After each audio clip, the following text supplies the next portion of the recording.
le podcast Déclic comprend les transitions pour vulgariser, ouvrir la réflexion et surtout donner envie d'agir. Ce point que tu viens d'évoquer sur l'exploit, est-ce qu'on est obligé en 2026 d'être toujours dans l'exploit pour qu'on se rappelle de la signature ? Parce que pour en discuter avec un certain nombre d'entrepreneurs aussi, il y a cette injonction d'être toujours performant, de toujours faire plus, d'accélérer. Et cette histoire d'exploit, est-ce qu'aujourd'hui, on n'en est pas un peu fatigué aussi en 2026 ? On parle beaucoup aussi de santé mentale chez les chefs d'entreprise. Est-ce qu'à un moment donné, c'est pas suffisant d'être juste suffisant ? Je crois pas. C'est-à-dire qu'être juste suffisant, alors c'est bien déjà, mais ça n'est peut-être pas suffisant. C'est-à-dire que si on veut être mémorable, peut-être qu'il va falloir faire même un peu mieux. Et je pense qu'il y a un parallèle entre le fait d'être entrepreneur et le fait d'être sportif de haut niveau.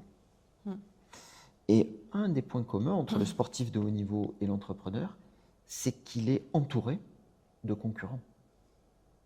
De concurrents qui ont envie de sa part de marché, qui ont envie de conquérir ses clients. Tout comme le sportif de haut niveau est entouré de compétiteurs qui veulent gagner à sa place. Donc on est obligé en permanence de se remettre en cause et de progresser. Il y a un célèbre chantier naval d'Europe du Nord dont la devise est « ne pas progresser, c'est déjà régresser ». Parce qu'on est, obligé de réaliser des exploits tous les jours et de délivrer 105% de la promesse. Alors, ça me fait une bonne transition, je trouve, pour le sujet qui est de la vente joyeuse que tu évoques dans ton livre, qui est très intéressante. Tu défends cette approche très incarnée, effectivement, de la vente joyeuse. C'est une expression qui peut surprendre dans un contexte économique parfois tendu. Qu'est-ce que ça signifie concrètement aujourd'hui, cette notion de vente joyeuse ? Alors la vente joyeuse, pour rendre à César en plus ce qui est à César, c'est lié par... J'avais regardé une conférence merveilleuse de Frédéric Lenoir sur Spinoza. Et Frédéric Lenoir fait un travail formidable parce que Spinoza, c'est quand même très ardu à lire. Et Frédéric Lenoir le vulgarise merveilleusement bien. Et qui parlait des passions joyeuses que Spinoza opposait aux passions tristes. Donc la joie est fondamentale, oui. C'est important d'être joyeux, c'est important de créer des occasions de rire avec ses clients. Donc la vente joyeuse, c'est une approche basée sur la joie, sur la simplicité, sur le respect. Et c'est une approche qui peut totalement changer notre approche de la vente. Oui, ça peut être un vrai levier de performance. Oui. En tout cas, de booster aussi des ventes. Oui, parce que c'est une philosophie qui peut totalement modifier notre manière de vivre la vente. Et ça, la manière dont on vit la vente, tout comme la manière dont on pourrait vivre le management, la gestion, la cuisine ou peu importe quoi d'autre, est essentielle parce que la manière dont on vit quelque chose, ça va conditionner notre performance, mais aussi avant, et même avant cela, notre bonheur. La joie, c'est ce qui va nous permettre d'oublier les enjeux pour ne garder que le jeu. Par exemple, souvent une petite entreprise peut être confrontée à une très grosse affaire. Un deal très important de 100 000, 150 000 euros qui peut être décisif pour une TPE. Et je vois parfois des entrepreneurs qui sont dans ces boucles-là se mettre dans des états pas possibles, ne plus dormir, se ronger les ongles, se ronger les doigts, enfin se mettre dans des états, y compris physiquement, désastreux, parce qu'ils sont dans un tel stress qu'ils en deviennent malheureux. Et comment la joie, elle opère et elle intervient, ouais. La philosophie de la vente joyeuse, c'est de prendre 2 pas de recul dans une telle situation et de se dire, mais déjà, célébrons la joie d'être face à un deal pareil. C'est fabuleux, je suis en négo avec tel grand compte. Tu te rends compte, je vais peut-être gagner 150 000 euros de plus cette année. Déjà, je suis plein de reconnaissance envers l'univers d'avoir cette joie-là. Donc la joie, gratitude, et ensuite la joie, je vais peut-être gagner cette affaire. La joie, j'ai fait de mon mieux. Et maintenant, de toute façon, j'ai plus de prise. J'ai plus de prise. Donc, je garde plus que le jeu et j'oublie les enjeux pour me concentrer sur la joie, sur le plaisir. Et dans le développement commercial, par exemple, une rencontre, pour les auditeurs qui nous regardent, la joie, comment on s'en sert? Dans une rencontre, de quelle manière on peut l'incarner? Peut-être dans une équipe aussi, dans un salon, je ne sais pas. Là encore, comment on s'en sert de cette joie? Avec de la sincérité. Il y a souvent une expression, quand on rencontre quelqu'un pour la première fois, on dit « Ah bonjour, bonjour, je suis Chloé, bonjour, je suis Arnaud ». Et souvent on enchaîne avec « Je suis ravi de vous rencontrer ». Et ça, c'est important de le penser. C'est important de le penser, c'est-à-dire je suis vraiment ravi de te rencontrer. On ne se connaissait pas, on avait échangé précédemment que par email.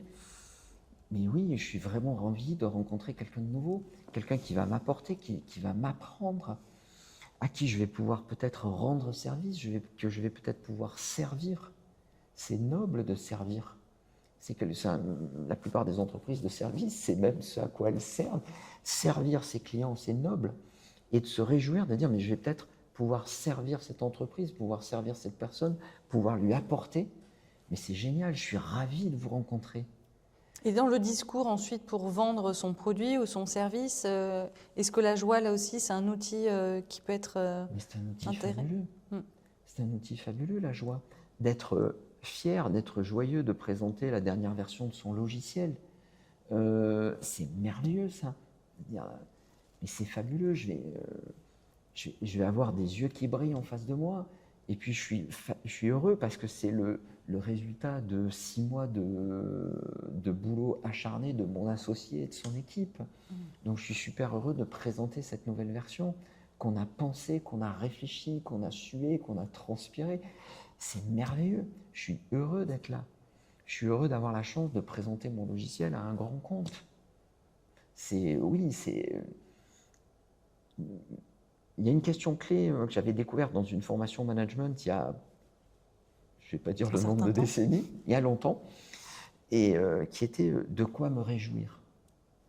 Sur le coup, je n'avais pas compris quand le formateur nous avait proposé cette question. Je me suis dit, mais c'est quoi ce truc? J'ai trouvé ça presque ridicule. Et des années plus tard, j'ai compris tout le sens de cette question. C'est vrai que la joie, pendant longtemps, on l'a beaucoup évoquée dans la vie personnelle, mais en fait, elle fait aussi partie de la vie professionnelle. En tout cas, on peut lui faire de la place. C'est vrai que ça nourrit encore plus profondément et de manière authentique. Et on a bigrement intérêt à lui mettre de la place dans la vie professionnelle, surtout pour les entrepreneurs. Tu imagines le temps qu'on passe à travailler. Ça doit être rempli de joie. Alors, tu parles du dirigeant, justement, posture et transformation du dirigeant. Tu parlais de lui comme on peut entourer un athlète de haut niveau. La transposition est intéressante. Est-ce que, selon toi, le principal enjeu du développement commercial aujourd'hui, c'est davantage une question d'outils ou de posture? Si nos auditeurs t'écoutent aussi attentivement que moi, j'ai l'impression qu'il y a la réponse déjà dans ta question. Oui, il faut des outils. Bien sûr qu'il faut des outils. Je suis un grand fan des outils. Un bon support de présentation. Bien que les outils évoluent beaucoup. Hein. Et les outils évoluent. Et la manière de présenter une proposition commerciale, par exemple, ça a évolué énormément ces dernières années. Donc oui, bien sûr qu'il faut des outils. Mais je ne sais plus à qui attribuer cette citation, mais l'outil n'est rien sans la main de l'homme. C'est-à-dire que l'outil sans posture, l'outil sans conviction, l'outil sans joie ne sert à pas grand-chose. Donc oui, bien sûr qu'il faut des outils, bien sûr qu'il faut de la méthode, et il faut aussi, et avant tout, de la posture, de la joie, de l'enthousiasme et de l'incarnation. Oui, et de l'incarnation, de l'alignement. C'est-à-dire que quand je présente une offre, mais je dois être à 110% là, à 110% présent, à 110% heureux, et à 110% avec l'envie de séduire et de servir ce prospect. Quelle transformation personnelle un dirigeant doit-il opérer pour justement continuer à vendre efficacement dans un contexte qu'on connaît en ce début d'année 2026?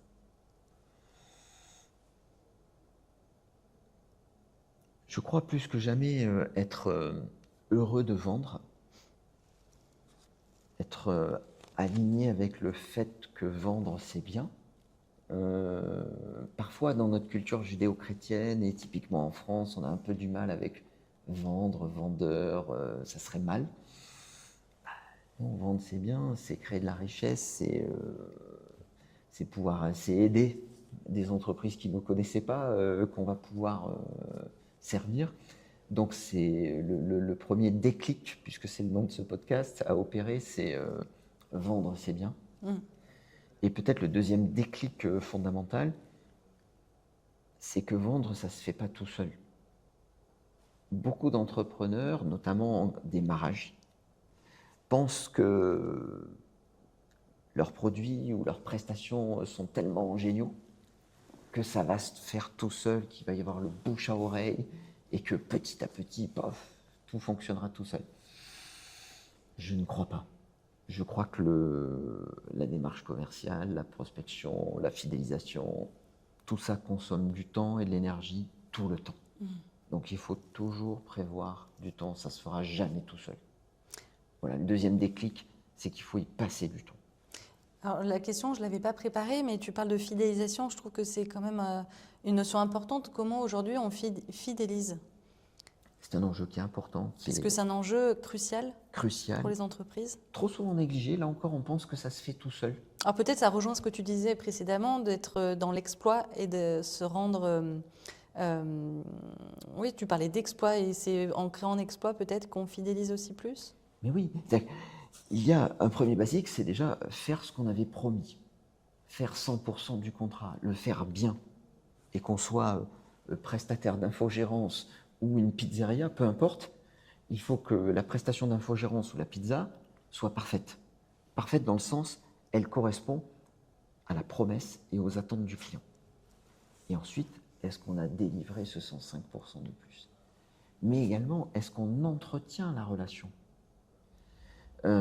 Est-ce qu'on retourne voir le client? Est-ce qu'on l'interroge déjà sur que pense-t-il de nous? Que pense-t-il de notre prestation? Et qu'est-ce qu'on peut faire de plus pour mieux le servir, mieux l'accompagner?